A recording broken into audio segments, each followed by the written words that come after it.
has been, they're in charge of every dam and every powerhouse in the country.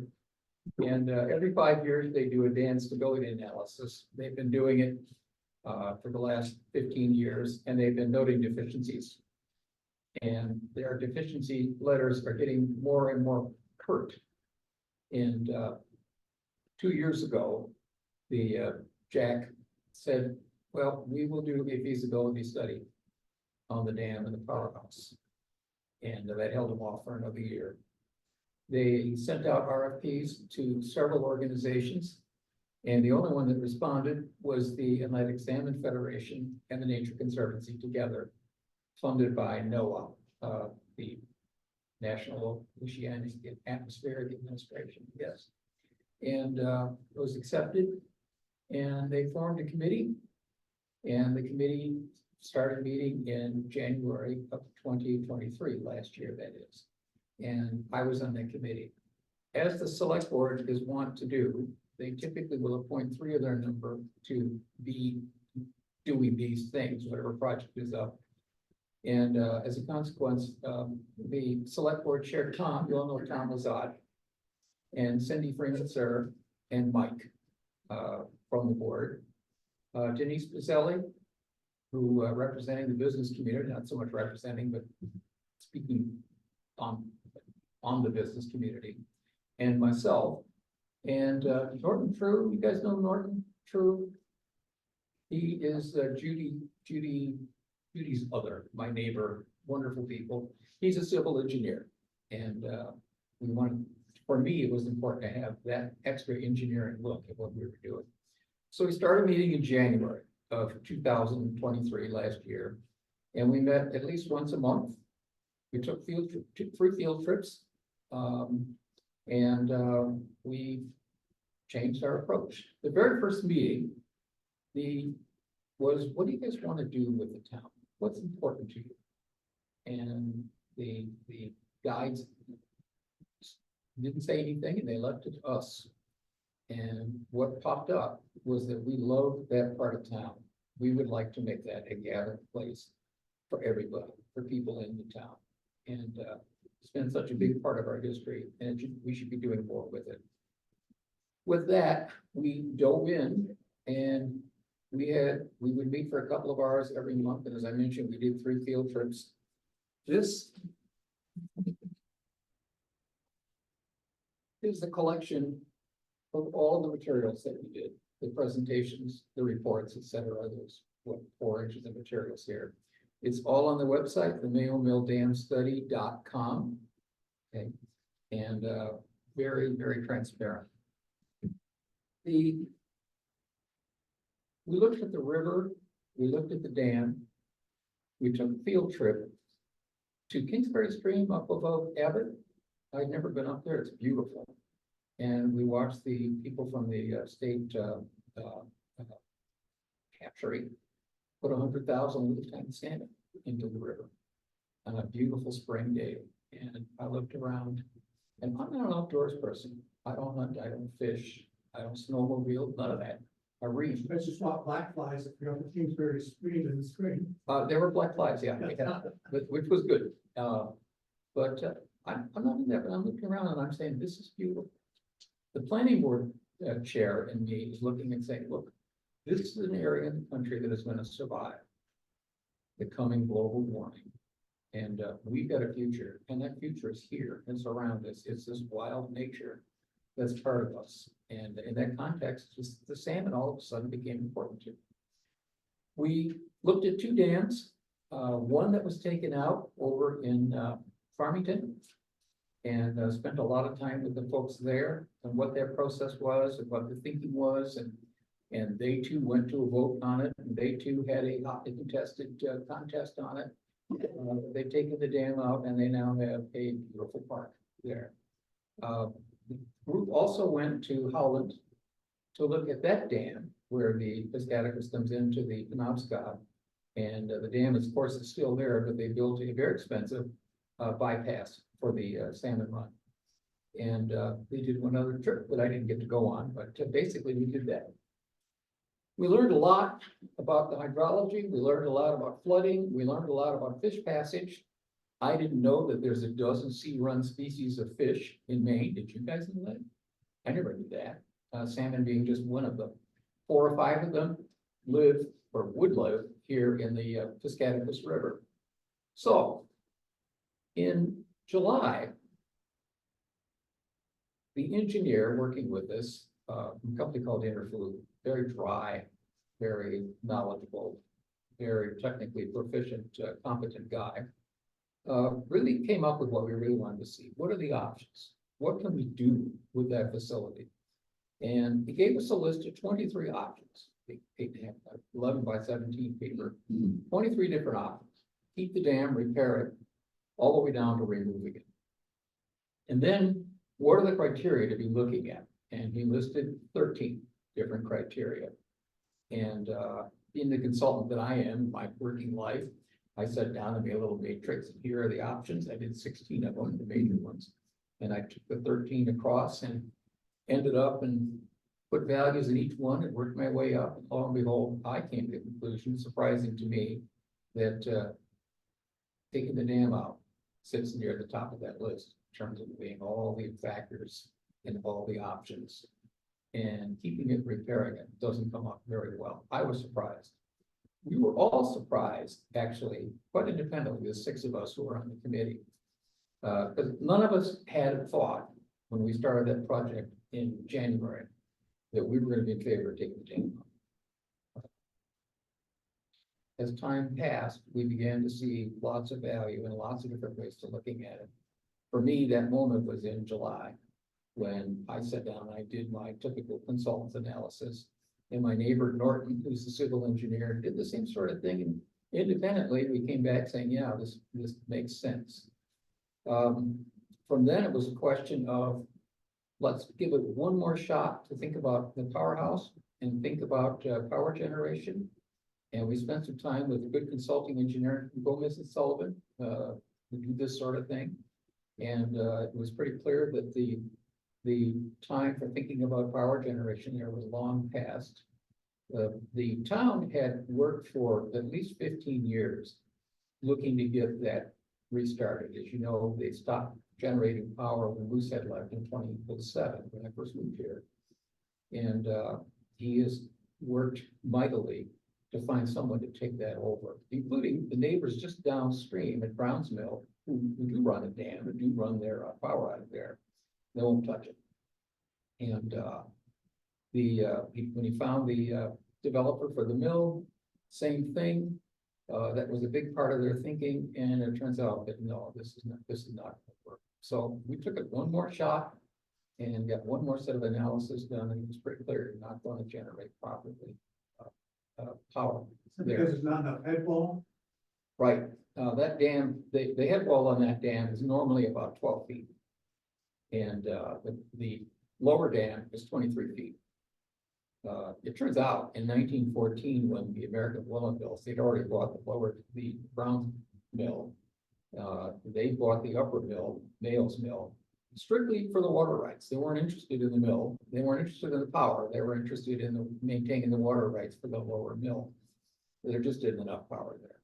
The smallest windmill you buy today is about 1 megawatt. And this generation was about 350 kilowatts, about a third of that.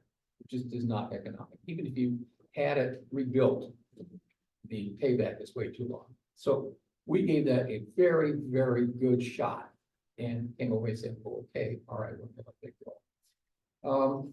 We met in December, just the 6 of us. Jack wasn't there. The consultants weren't there. Just the members. We didn't really talk to each other much before then, but we met and we polled each other, and we were pretty unanimous in saying, look, this is really the appropriate thing to do. So we made the decision in December and announced it formally to the consultants and to Jack in early January. And I think most of you guys were there at the forum that we had in February. Okay, and our raucous meeting, but useful. And Nelsina and Jack will come here to the Kiwanis meeting and talk about it as well. okay, good. So it's going to go to a vote in June, And, I'm not quite sure how it's gonna come out, but, it's gonna go to a vote. And, so I'm here, I have copies of the report. We kind of boiled all of that down to about a 20-page report. Have you all seen that report?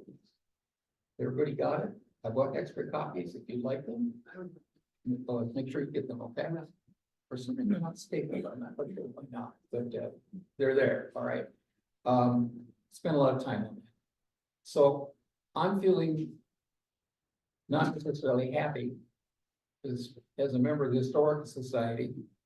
That dam is a big part of our town, and it's a big part of our history. As Lou Stevens Wood said to me, Chris, we lived here in 1900, and I think I do live here in 1900. I know all the people who live in those houses. And in fact, I'm gonna be very good with it. Cindy sold me, it'd been 100 years since you sold a lot in the old Dover Cemetery, and you found one for me, so I'm gonna be very good with those guys. But it's the right thing to do. So with that, in the few minutes we have left, how about questions, comments? Thoughts? Yeah. Nope. You said early on that Noah was contributing money. Was that towards the Nature Conservancy, or was that for the start of the study, or what? Well, it turns out, looking at in the last 2 pages of the report here, give fairly detailed estimates, just that, of what it would take to take the dam out. And they also give estimates for what it would take to do the landscaping around it, because you don't just take a dam out and leave that dirt there.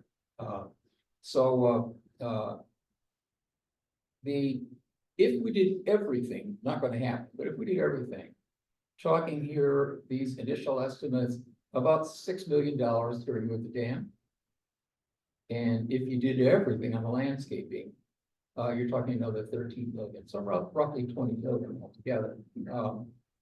Funding that, getting funding sources for it. There is money available. Partly the COVID response time has put billions out on the market for these sorts of improvements, changes. And the Nature Conservancy, the folks working with us in the Atlantic Salmon Foundation, Miranda, I can't remember her last name. They are very, very confident that they can find the money, certainly to take the dam out. And they're very confident that they can find the money to do a very good job on the landscaping. Maybe not $13 billion per, but a very good job on the landscaping. They're comfortable if they can do that. They know where those sources are. They're not particularly interested in helping us find ways to keep the dam. That's understandable. Turns out that the granting agencies, this will not come from one entity, however much money this is. It could come from a lot of different places. I've raised money in my past, as you know, I raised some money for Central Hall, a pittance compared to what this thing's going to cost. And I know what a slug it is and all the sources you need to be tapping. And generally, the thread seems to be that we will pay for things that are going to A, solve a problem, and B, provide some demonstrable benefit to the community. And this approach really fits the bill for those guys. When will it happen? If the vote is yes, then you go into a period of design, and these turn into more useful numbers. Probably still going to be in the range of 6 to 7 million to take the dam out, and another $3 to $10 million to do the landscaping around with it. It's a significant project. At the same time, they're beginning to get permits and licenses, which will take years, because there's at least a dozen state and federal agencies that have to be talked to these days about these sorts of things, and they all coordinate with each other.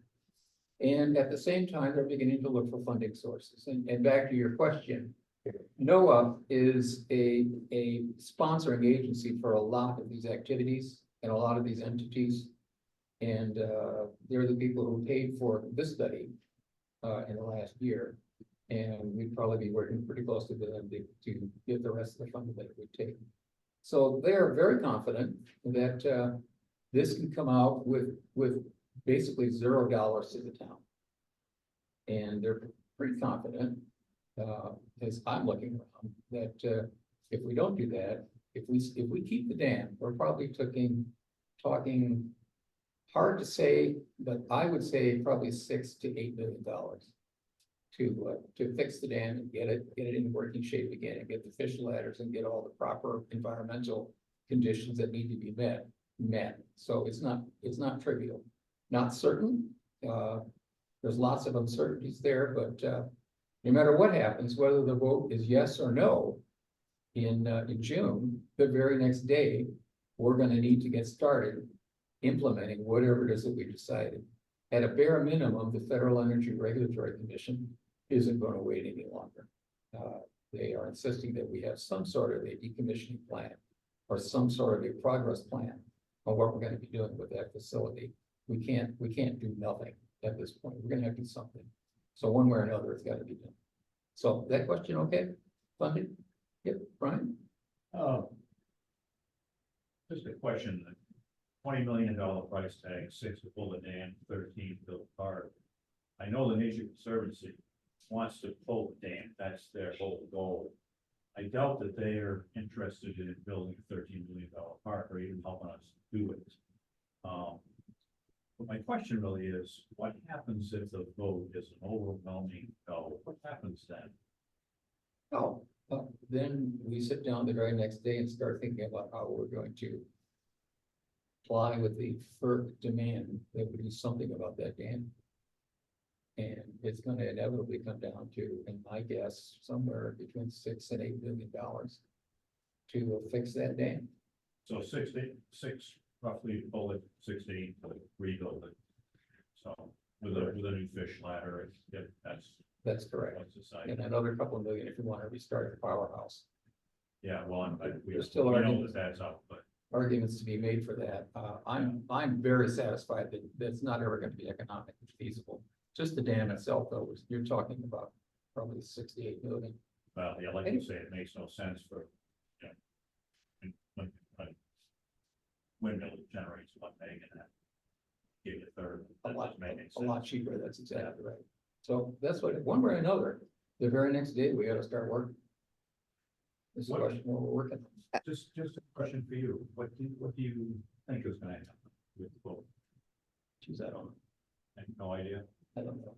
In the meetings you've had, I just thought maybe you have a sense of what the feel is. Not really. I've met with a lot of people saying, looking with your butters, if anybody's interested in keeping that lakefront property, because it is lakefront property, it's them.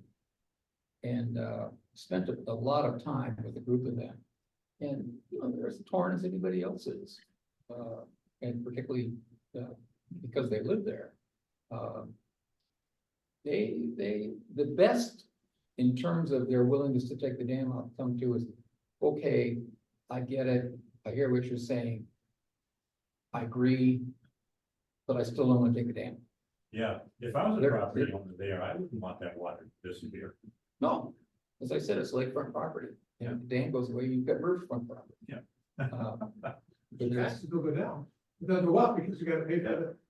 well, Yeah. we get that argument both ways. Well, my taxes are gonna go up because I'm gonna have more land. Well, my taxes are gonna go down because I'm not gonna have the lakefront property. I don't know what the effect is gonna be. It comes down to the appraiser looking at your property. So, the issue.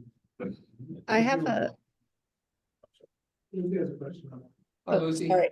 Hi, so thinking about long-term ramifications of this is a one-time vote, but there are many of us who are in younger generations who may become homeowners in Dover-Foxcroft in the future. If people were to vote to keep the dam today, what would that mean long-term for those of us who may want to move back to Dover-Foxcroft when it comes to maintenance and cost upkeep of the dam in the future, let's say 20, 30, 40, 50 years down the road? I know it's $6 to $8 million now to maintain the dam, but if we look further down, that sounds like a one-time cost versus having us work through, like, in 50 years, what does that look like? I'm just thinking financially about moving back. You're gonna be doing it again. This dam was really put in pretty good shape in the 80s. It was built in 1920, the current dam. There's always been a dam there incidentally, since 1806. There's been a dam there. It's been rebuilt and reconstructed and fixed. The current dam was built in 1920. It was significantly upgraded, including the fish ladder that's there in 1980. So Lucy, we're 40 years out from that, and we're looking at $6 to $8 million to put it back together again. You can do that again in another 40 years. Probably. I look at it as a taxpayer, which is pretty far down on my list of things to look at, because I'm gonna be dead in a few years, I don't care, from that standpoint. But as a taxpayer, assuming that we're not going to get the grants to get this done, to keep the dam, we're gonna fund it. And we're gonna put that $6 million, we're gonna borrow the money. And you do the calculations at borrowing that for 15 years at 5%, and you're talking about a couple mils on the tax rate. For a long time. I think that's significant. I was very active in getting the streets paved 8 or 9 years ago. They had been paved for some years, and added the mill to the tax rate. And just this year on the budget committee, we got the town to commit to put a plan together to work on our gravel roads. Last year, we got a plan together to work on our sidewalks, and we're looking at about $3 million to get the sidewalks in tip-top shape. And doing a little bit at a time on that, like we did for the paved roads. I want to spend some money on the gravel roads to get them going next year. I don't know how much that's going to be, but I think those are top priorities in my mind. And this just adds another mill or two on top of that, and at the end of it, what are we going to have? If you put the powerhouse back in operation, somebody's going to have to maintain it, and there'll be costs there. So Lucy, the answer is your grandkids are going to be looking at doing this again. And we will be looking at a significant bump in our taxes. And maybe we're willing to pay for that, because I'm willing to pay for things as long as they provide value. And I think there's a lot of value in that code. That said, limited funds, I put them elsewhere. It just be, did I answer your question, Lucy? Yes, I have a follow-up question. This might be more for Mrs. Conroy and you together as select board members. Does the town get lower interest rates than the current market rate, or are we looking at like the Fed interest rate of, what is it, 6.5%, 7% right now? If we were to vote to keep the dam and do the funding through interest rates, would it be the same Fed rate or would it be lower? I'm just curious now. Barb was more of an expert on this, having done that many times, but yeah, typically the town will get a break. Depending on what agency is offering what funds, they're typically at a significant discount. Because it's tax exempt use. Well, we are, yes. Yeah. Yeah. So Okay, anything else? Barbara? Anybody who knows me knows that I'm adamantly opposed to the dam being removed. I find it interesting that your committee decided to move forward with a group that had special interest in taking the dam out. Now, I know you just said that you put out a proposal, and the only groups you got were the Salmon Federation and the other one. But couldn't you have maybe pursued it a little? It just doesn't seem right that the group who's going to be finding grants for you and pushed you along with this way of thinking is the group that wants it removed. It's just not right. Two things. I was very conscious. I spent most of my life in the consulting business, and I typically consulted with law firms and lobbying firms and that sort of thing, and trade groups on $20 to $25 million IT projects, multi-year projects. And I know how influential a consultant can be one way or another in these sorts of things. So I walked in with my eyes wide open on exactly that point, because clearly they had a message, they have an interest. One of the reasons that we got Norton, the civil engineer, to sit on the committee, because he's got a lot of experience, not with dams, but with public facilities, wastewater and waterworks, in his case for 50 years. And we're very sensitive to that. And I am very comfortable at this point that we still would have ended up in the same place. one of the things, when we went to visit the Farmington folks, and we visited their person in charge of this area. And they went through this exact same thing, including a very contentious voting period. And and how did these guys treat you? Did you feel that you got led down the garden path? And well, we were very sensitive to that, he said, and we were very comfortable that could have been an issue, but we never found it an issue. And in retrospect, we're very glad we worked with these guys. They led us fairly, and they gave us the opportunity to think it through on our own, which has been my experience with them as well. So I'm very satisfied that that's not an issue. I sure wish we could have gotten somebody like Gomez and Sullivan, who did the dam analysis here, to work with us on the entire project. Their answer is the same thing. You have this thing that was a very useful tool for 150 years, for 100 years at least. It's not anymore. You don't need it, don't do it, don't put money into it. That's been their approach. And these guys aren't driven by the salmon, the sediment. How do you propose to keep the river from turning into a mud bed? Have you been over to Newport? I haven't been over, but I've heard that they took their dam out and it's just a bed of mud. And That's- I've seen pictures of when our river is way down, when it's down. very disturbing. Can I add to that piece, Chris? Sure. Add to her question. I look at that riverbed, it has the lagoons over at Brown's Mill, and they cleaned that up. So Guilford Industries dumps all kinds of toxic chemicals into that for years, which is in that riverbed. When you lower that water down, along with the mud that Barbara's talking about, aren't you gonna have a lot of people walking in that stream now? They can't walk in it now, but they can swim in it. But that's pretty stable down in the bed of that river. But if you have people walking in a creek now, basically what you're gonna create won't then be their brownfields cleanup money, I guess is what I'm asking. Is that a piece of it?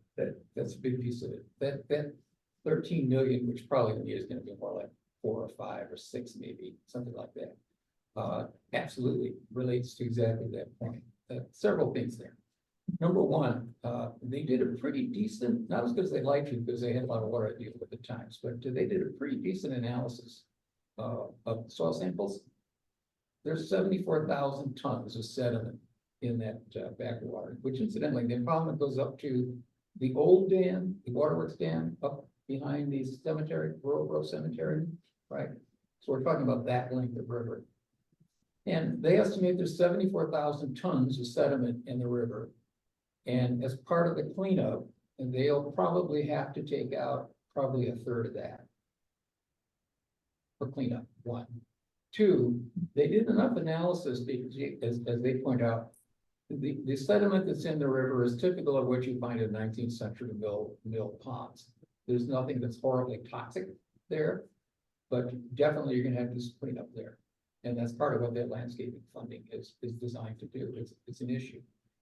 Again, we looked at the Farmington Dam, taking that out. And the first year, actually, it's a multi-year project. You bring the water down before you take the dam out, and you look to see what's growing there. Because there's a lot of seeds that are under there that are gonna come up. With that in hand, you begin to think about where you need to reseed and where you need to do location, et cetera. And that starts when you take the dam down. And so it's basically a 2 to 3 year process. Now understand, this whole length of time, if the vote is yes, from June of 2024, you don't see the dam go until probably 2030 or 2031. Hopefully I'll be dead. And then you're talking about a couple of years after that before you begin to grow that you're looking for. We were surprised when we went over, they took the dam out in Farmington 2 years ago, and it looked pretty natural. If you drive down towards Eastover and you look at the river there, that's what it looked like. It was pretty well grown up. It recovers pretty quickly. Barbara, if I could pick on you for a second, your firm objection. Can you talk a little bit more about why you're opposed to this? Opposed to it, number one, because it is Dover-Foxcroft. It is the center of our town. It's just so beautiful in the summer. Mhm. You see hundreds of visitors standing over the bridge, taking pictures. It brings tourists into town, and it's one thing that brings them back. It's an attraction. The history, I'm a history buff, just like you are. It really shocked me when I heard that you were approving the removal. Shocked me too, actually, over the course of the year. What the river is used for now. I mean, I grew up on that river. I skated on the river. Didn't do any boating on it. My kids fished on it. We live on the river. I have lived on the river since I was 3 years old. It's just part of my being. It's part of the town. It is Dover-Foxcroft. And it's just so beautiful with the water tumbling over that dam. I don't care about the power, the hydropower, but I just would hate to see the dam. I appreciate. And I've had several out of towners email me and say how they make special trips into Dover, and they always stop there just to look at it. And then I saw pictures on Facebook of just this muddy riverbed in the summer behind our house when the water levels are down. We can actually, there are periods of time when we can walk across the river to back over there, and it's going to be even worse. Behind our house is going to be just a messy mud bed. I can't argue with any of that. Those are all facts. Except the last one, maybe. And that is something there's some control over it. I agree. That, again, I love this town. We've got hundreds and hundreds of pictures of what was there. And they're not there anymore. And the dam not being there would complete that. Two things in my mind that go some way to compensate for this. The first one's more important, I think. And that is that number for what I call landscaping. And when you read the report, it's the very last page. It's ambitious. It's probably more than we're going to get, I think. But this is where, if the vote is yes, the people, particularly the abutters like you guys, the very next day need to sit down and start thinking about what you want this to look like. And because that's what that 13 million is there for, is to make sure that that muddy, awful thing that you might have been seeing on Facebook doesn't happen to us. And oh, by the way, you don't want invasive species, or not invasive plants and invasive species. How do we keep that from happening? There's going to have to be a lot of planning and a lot of work, and we should be very much involved. In other words, our involvement doesn't end.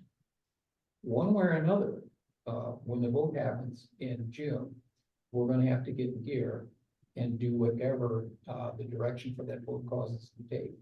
A lot of time I spent with Sandy Perkins, Sandy, who was very vocal, you noticed, and basically you guys are going to have say in what that river is going to look like within a couple of years after the dam goes away.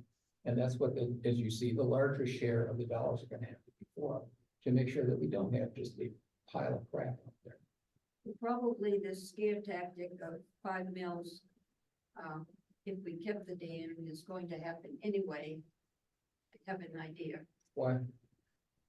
5 mils added to our taxes because of all the cleanup and the rejuvenation of the beauty.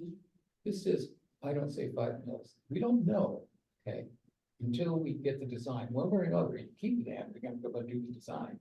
Or what does it take to keep it, take the powerhouse out, etc.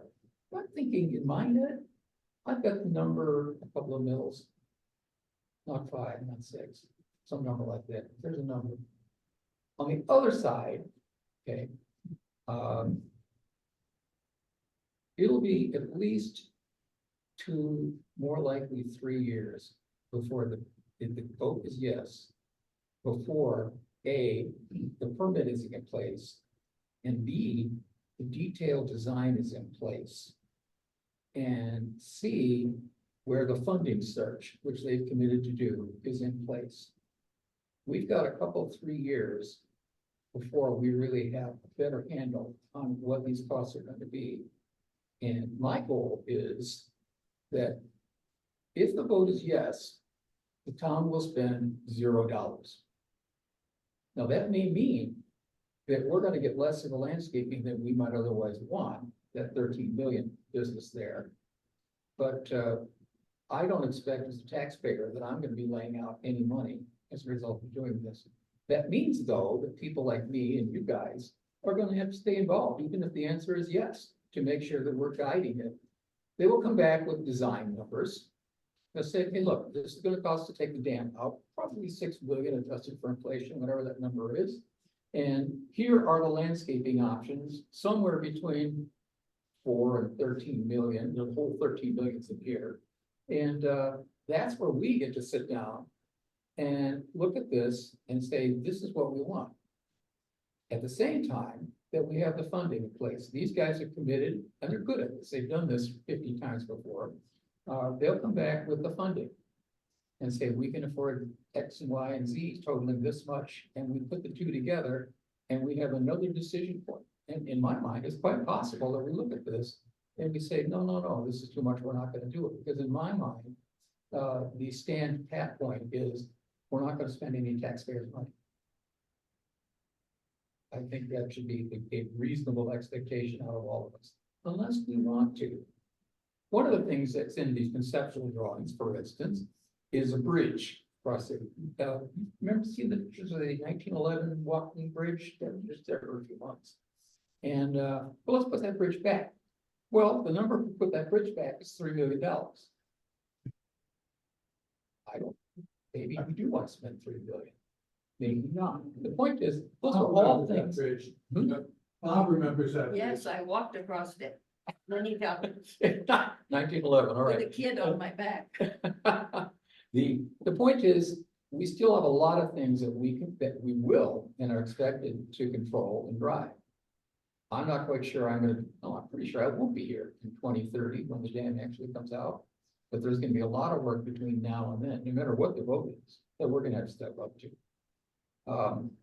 One of the other things, the third thing for me that really assuaged my bad feelings about this is that dam was there to power originally sawmill and the grist mill.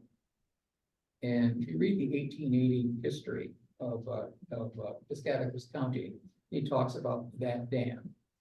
And they first put it up and it was done badly because they didn't have any decent wood until they got some lumber out of the sawmill that they could rebuild the dam.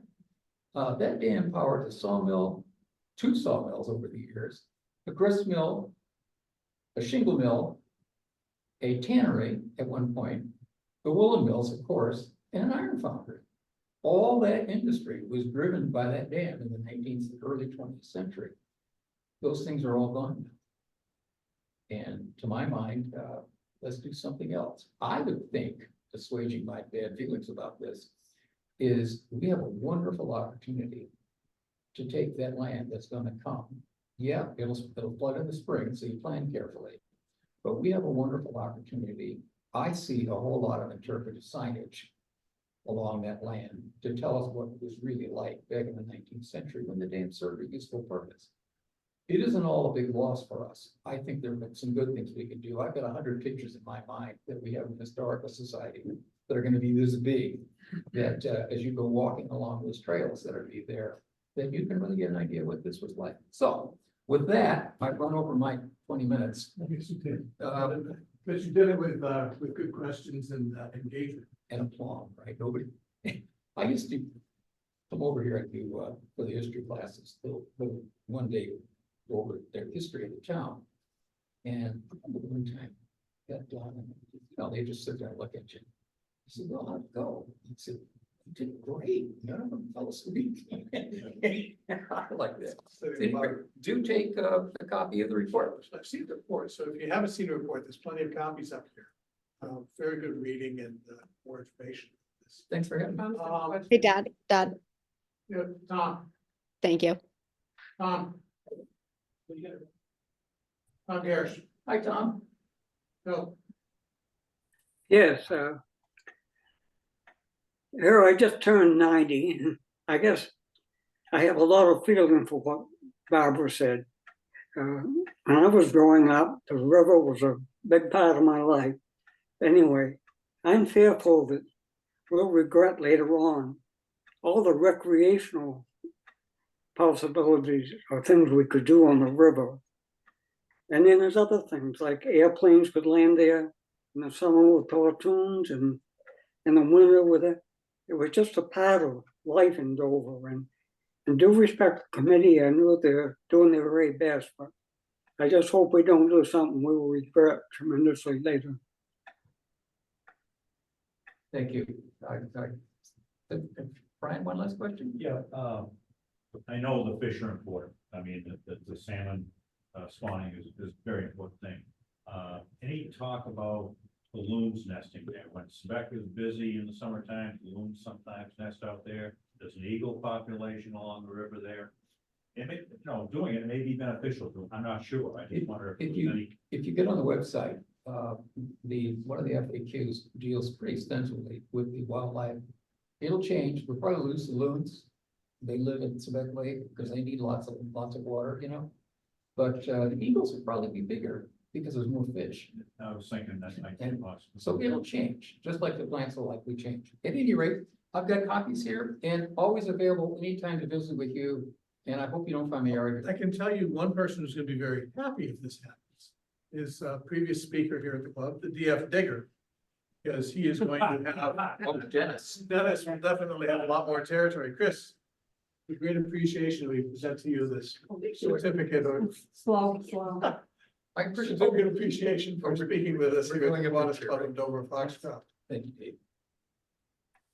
And this is a complex